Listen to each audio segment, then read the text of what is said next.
Sözlerimi başlamadan önce dün Balıkesir'de düşen F-16'da şehit düşen pilotlarımıza başsağlığı dilerim. Rabbim şehitlerini kabul etsin.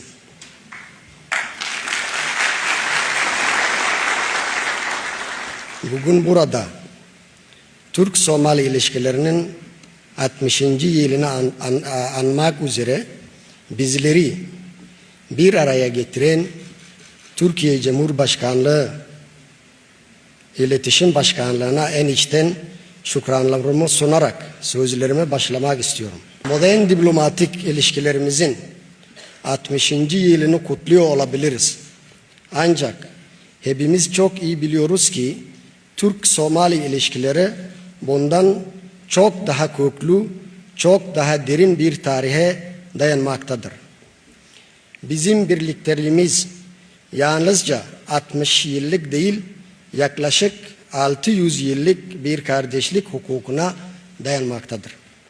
Biz Somaliler, Türkiye tarih boyunca zor zamanımızda yana başına duran, mücadelemizde omuz veren gerçek dostlarımız olarak gördük.